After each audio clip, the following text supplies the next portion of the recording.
Well, hi, I'm Peter. So I'm Danny. I'm a student at USU. I'm double majoring with business administration and philosophy. I'm Mary Ellen. My name's Chris Fawson. I'm Jen Burbank. I'm Harrison Kleiner. I'm Dr. Jennifer Gruey. I'm a lecturer here in the English department. I'm an economics professor. I teach general ed, specifically biology 1010. I'm a philosophy professor. And I'm a faculty member in the psychology department at Utah State.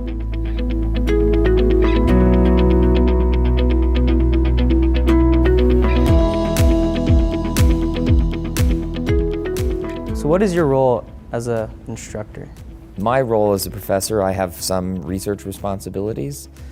I have some service and administrative responsibilities, and of course I have teaching responsibilities. I am on a mainly teaching role at the university, and then I help with a variety of different programs that help support and encourage success for undergraduate students at Utah State. Some of the professors here are tenure track, so most of them are researching and teaching. So they split their job statement between researching and teaching. But as a lecturer, I am in charge of 4 sections of English every semester. And so my goal is to help my students with their writing.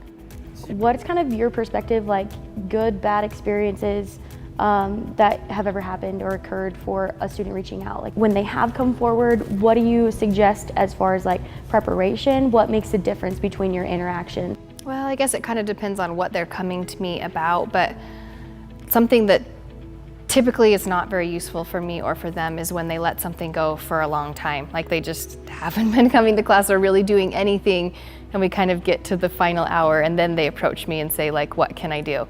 And sometimes there's just not a whole lot that can be done at that point. So kind of pet peeves that professors have. If there was a faculty lounge, these would be the complaints. Entitlement. Nothing rubs people wrong more than people seeming entitled. And that's not just professors, all people get rubbed wrong by people seeming entitled. So when you've screwed up and it's your fault, take responsibility for it, right? Doesn't mean I don't want to help you, but just don't blame me for your bad choices. You know, spelling errors, grammar errors, emailing like their text messaging, those sort of things. Being really overly casual. It's good to kind of maintain a little bit of a friendly, but a professional tone. That's always something I think sometimes students forget is, you know, they may be one amongst 250, but your faculty, your professor is still a person. I don't like to be spoken to in certain ways. I think it's good to keep in mind that like we're people and we have feelings. And so maybe our feelings have gotten a little hardened over the years, but we still have feelings. And so keeping that in mind. Do you have like any specific examples of that kind of interaction occurring? Bad communication is no communication. That's what I find. For example, if I have a student who just falls off the face of the planet for 2 weeks and then comes back and says, "What did I miss?" That's a problem because I don't really have the time or the resources to help play catch up for those 2 weeks. But sometimes I'll have a student who will say, "There's been a death in my family. I'm gonna be gone next week. What can I do?" Knowing how to work with that student then it's more timely, and I can help that student and I can say, here's a link to our slides. Make sure you stay on top of those. Or, hey, let's rework this deadline for you because you're gonna be out of town, you're gonna be focused on a family situation, and I wanna accommodate that. With no communication, I don't know how to help. Well, I mean, some students are okay with and prefer and they're just capable of kind of just sailing through, just sort of doing it on their own. You know, they show up to class, they do their work, they really don't have trouble. But for other students, they definitely need more of a connection. You know, I had a student, she's actually repeating the class this semester, which, you know, is not the ideal situation, but she was one of those students that was totally under the radar fall semester and really didn't come to my attention like personally until kind of right at the end when it was really kind of too late to do much about her grade at that point. But you know, we kind of established a connection at that point, and I talked about kind of what I suggested for her moving forward. And then, she showed up on my roll again for spring semester. And this spring, I know her name, I see her in class, I talk to her. The first of spring semester, she was sick and gone a few days, and I noticed that she was gone, and I messaged her and just said, hey, noticed you weren't in class, just to try to kind of prevent the same thing from happening again. And right now she's sitting like at an A, she's doing well, and so those kinds of connections, I definitely do try to keep tabs on people as best I can, but if I'm not even really aware of their existence or their situation, I just can't. They have to make themselves known to me. I had a student last year who every other week wrote me these incredibly rude emails. He was doing poorly in the class. He would write these emails saying, telling me your assignment designs are ridiculous. Nobody cares about this content. I don't know why you're making us read this crap. And it's still my job to help that student, even though he's being awful to me. But look, your professors are human beings, right? How excited am I about helping that student? Not that excited. Contrast that with another student. I had a student that came into my office just a month ago after they did not as well as, they didn't do terribly on an exam, but they want to get an A in the class. I think they got a B on the test. They wanted a bit of extra help. First thing they did, they came in is they said, first, I really want to thank you for your teaching. I've been having so much fun with the material. It's all really interesting and new to me. And since it's new to me, I'm still finding my way with it. And I'd love a bit of extra help because I think I can be an A student, but right now I'm getting Bs. I totally want to help that student, right? Shameless flattery will be seen through. But of course your professors like their students to say nice things to them every once in a while, right? Because mostly what we hear is complaints. And so it goes a long way to say, I'm really enjoying your class, but boy, I'm struggling a little bit with this. Instead of blaming, it's because you're a bad teacher, it's because your assignments stink, it's because everybody hates the readings you assigned. I'll still help that student, but I grit my teeth a little bit while I do. A thank you goes a long way. So, your professor goes out of their way to help you with something, to do something for you. You'd be surprised how few thank yous I get. I do get some, and I'm glad for them and I appreciate them, but there is a lot. I do a lot for the students throughout the semester, but I don't get a lot of kind of follow-up, even a follow-up email saying, thank you for listening to my concerns and working to address them, or thanks for helping me understand this, or thanks for working with me on this due date, I really appreciate it. I don't get a lot of that, which is kind of interesting, something that maybe could be changed, because I think that does go a long way. What kind of benefits can a lecturer and a student get from communicating with each other? I find that if one student is asking a question, then it's most likely that 10 other students are wondering the same thing. So for one student to reach out and ask that question, it really helps me to understand what's going on through the perspective of the student. As an instructor, I can't jump into the brains of 100 students. And so for them to be able to say, this is where I have concerns, or this, can I ask a question of clarification, or will you look at my rough draft so I can make sure that I'm on track? It helps me. The most important reason to briefly chat with your professor after class every once in a while, introduce yourself to your professor the first week, come to office hours every once in a while, even if you're not struggling, is to develop a relationship with a person. So when you go to a professor's office hours, I always suggest arriving with a specific question, concern, thing you want to talk about. If you're struggling, so it's some question you want to talk about or concern you have, or it's just, I'm super fascinated with this material, can we talk more about it?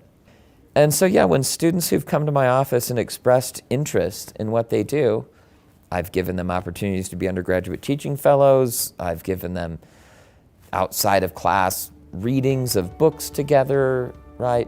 And of course, cultivating, developing all of those relationships At some point, you're going to need to ask these people for letters of recommendation for a job or for graduate school. If you've never talked to any of your professors, how can you expect that they know you well enough to say anything about you when you need a letter?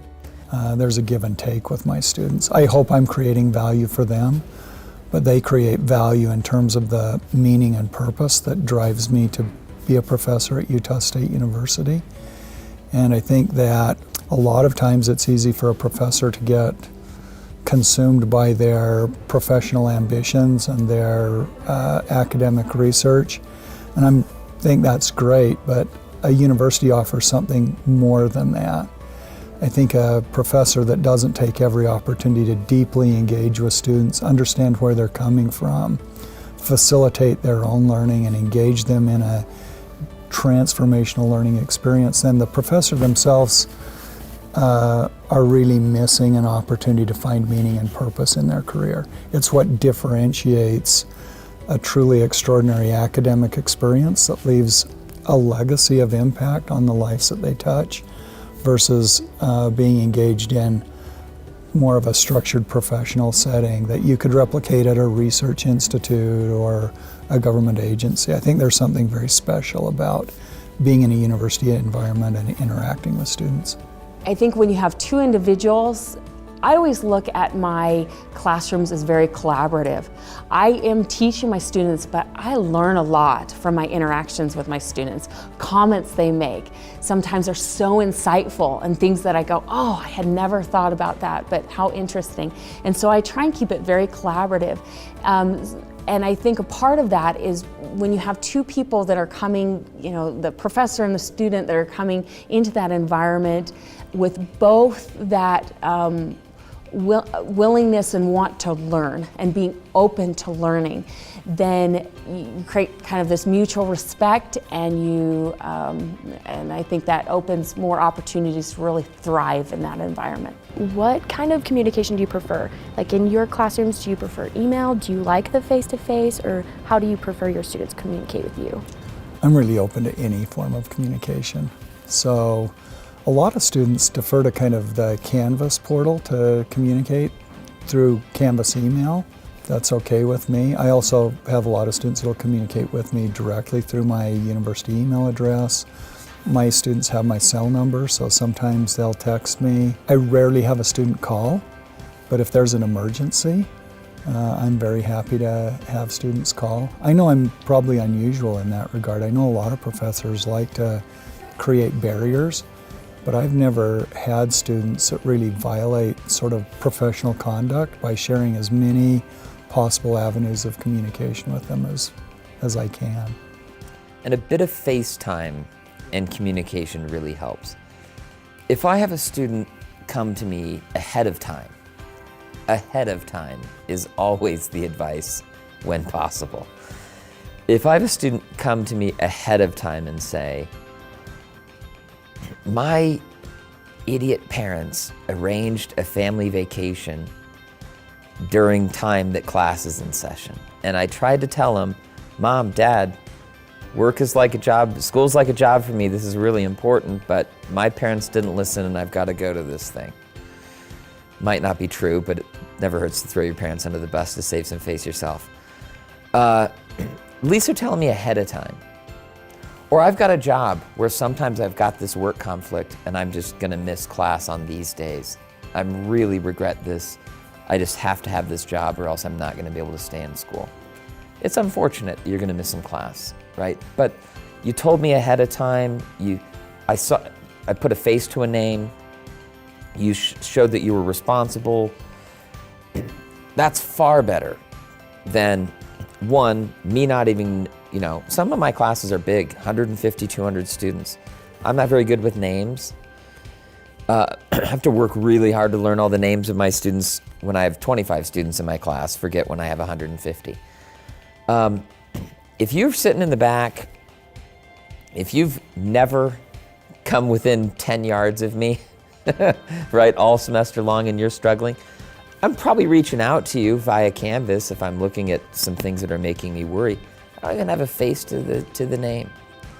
I definitely welcome students to stay after class and chat with me. A lot of times students will have kind of really specific questions, and like you said, in a lot of cases I don't really know what their situation is kind of in the class until I get in Canvas and kind of look at their grades and what they've submitted. So I do frequently ask students to kind of shoot me a message and give me the details, and then sort of based on what I look at, we either communicate via email or I'll call them in and have them come in during my office hours and meet with me face to face, which is great too. Well, the most efficient way is through email. But I would say the best way to communicate is the one that's going to get you the answers that you need. And so it's going to depend. It's going to depend. Is it something where, at the end of class, you can ask a question? Ask the question in class. If it's something on a more personal level, have that in office hour, face-to-face time. If it's something that just needs a quick response, go with the email. So the best kind of communication just really depends on the situation. So you need to be able to navigate and know what kind of situation you're in.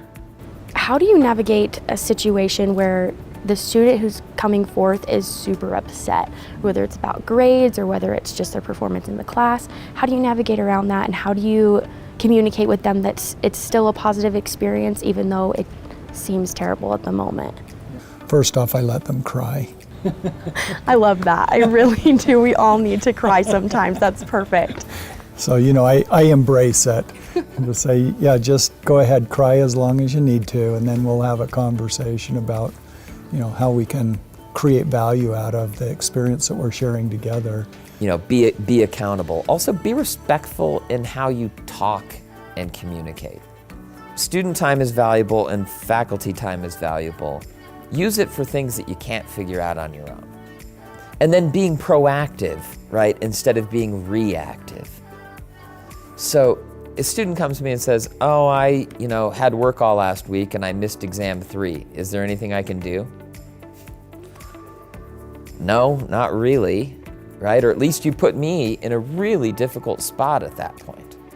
I've already returned everybody else's exams, puts you in a very different position taking, he's put me in a tough spot. Don't put your professors in tough spots. Make it easy for them to help you by being proactive. Look ahead, plan ahead, communicate ahead, ideally with a little bit of face time. At least that's for me. I prefer that students actually come to my office. I don't like solving problems over email. I think it's just so much more fruitful having a 10-minute conversation than 5 back and forth emails. But other instructors are different. Other instructors go to some Canvas chat or email or some other way. But however your professor has said communicate with me, do it early, do it often, and be proactive. Do it ahead of time. Usually, now sometimes you just get the flu, or you slip on the stairs and you break your back, you miss 2 weeks of class. All right, sometimes you can't be proactive. Usually we can, though, if we're honest.